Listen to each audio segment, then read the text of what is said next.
Hey there, YouTube.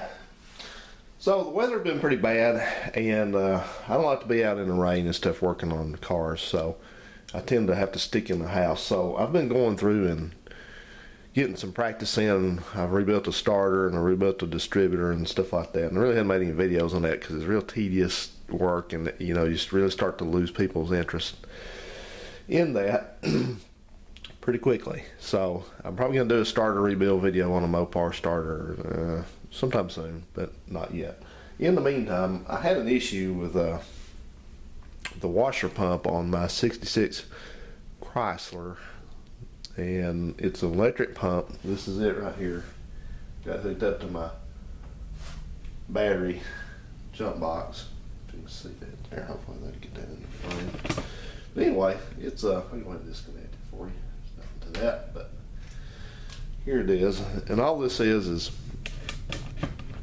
it normally has a cover on it. I got the cover off to the side over there, but just an electric motor here, and it's got a pump assembly right here, just a little plastic pump with like a drive shaft, strip metal drive shaft in it, and that's why that connects the two right there. And it's got this is, I guess, a circuit breaker. It's got a glass, and well, it looks like a light bulb, but if you look at that closely, it's got like a turn signal. It's got an element that can heat up and cut the power to it so it won't burn the motor out. And this is just a piece of hose that was on it, and this is more of this good, excellent, original Chrysler hose that never seems to deteriorate, at least in my experience. But what was wrong with this was it was seized up. It wouldn't work. When you put power to it here and ground it, it wouldn't do anything. The motor, you'd hear the motor, feel the motor try to operate, go clunk, clunk, clunk, clunk, clunk, but that was it. It didn't do anything else. So I took the cover off. This has 3 tabs under here, one here, here, and here. This is your ground strip, by the way. Keep that in mind, and for something I'm going to tell you later. But what it did was, sure enough, it was frozen somewhere up, and I just took my little small channel locks, vice grips, and excuse me, it's that time of the morning, and I do not smoke either, allergies, and just worked this thing back and forth and got it freed up where it would work. And the first couple times I tried it, it just kind of barely worked, not enough to even be considered operable. So I just kept working it, and I lubricated it, and it started running and doing fairly well, but it squealed, so I lubricated here down in the motor also, and now the squealing has gone away. It looks like we got the lubrication down in the motor where it needs to be, so that's good. So it seems to be working fine now. So we'll give it a test and see how it works.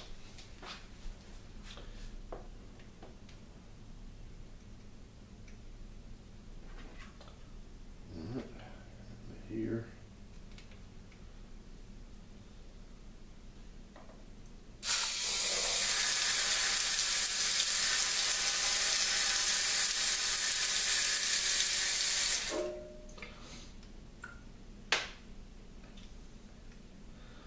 So that seems like it's working to me. So the thing about that, well, I want to make a video about it that's not so consequential, I guess, except that thing works again. But the deal with this is that I always lecture people about not throwing original parts away. Try to make things work, try to fix them, try to rebuild them, try to improve them. And we still have people that want to just, when the starter quits working on their old car, the first thing they want to do is just rip it off and take it to the corner parts store and get another one and put it on there, and you've potentially lost your original part that's maybe valuable. But they don't try to fix anything. So look at this one. This one says on the back, it says, get up close enough, it says Mopar right there. It says AATK below it, has a part number 2496152 right there, and has a date code here, if you can see that or not, 45, and then a 5 outside of it. That's the 45th week of 1965. That's coincides with the assembly date of this car we're talking about.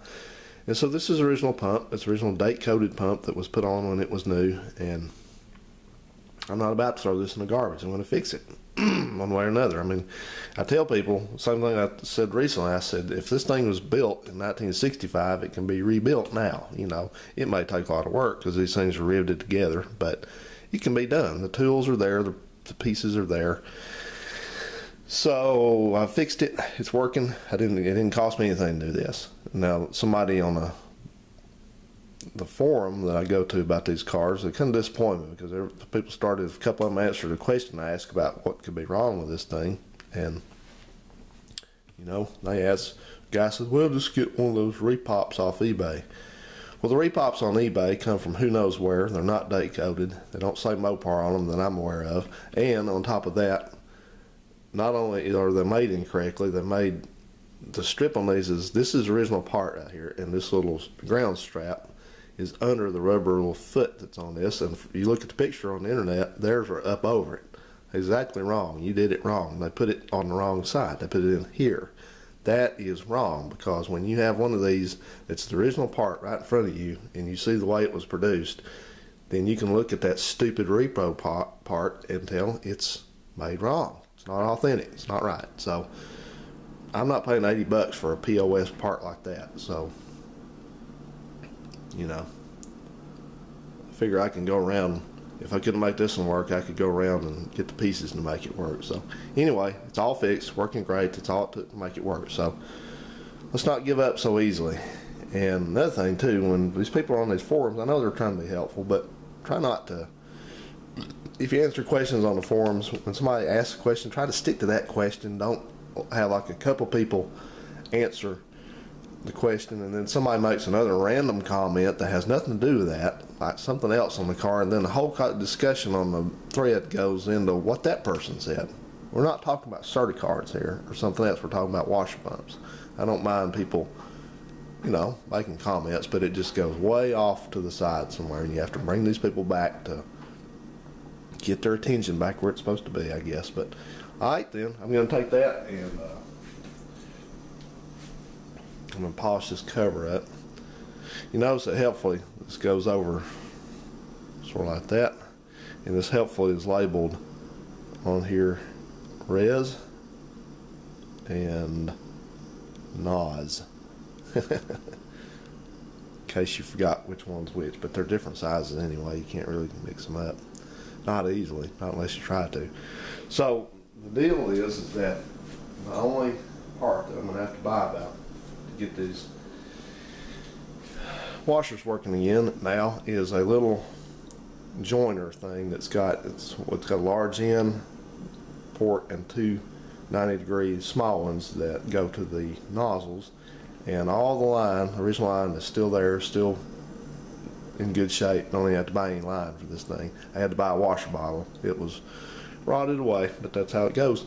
So anyway, guys, again, when you got an old car and if something's going wrong with it, or something needs attention, or it's not working right, you know, don't take the low road and just say, well, I'm going to pull it off and get a rebuilt one. You know, I know some of you don't know how to rebuild stuff like that, but the book, I got on to a couple people that are fooling this stuff on YouTube because, you know, couldn't get a carburetor to work right, or couldn't do this, you know, and the first thing admitted they didn't read the service manual, didn't pay enough attention to it, they just glossed through it, and, you know, said something like, well, I'm just tired of this carburetor, we'll get another one. Well, how do you know that's not the original carburetor on that car? A 60-something-year-old carburetor, and you're just going to take it off and throw it in the trunk? You know, quit being tired of stuff. Try a little bit, because the way I tell people, this thing I say about it, I say, look, man, if you got something that's not working, you have nothing to lose and everything to gain by trying to fix this thing.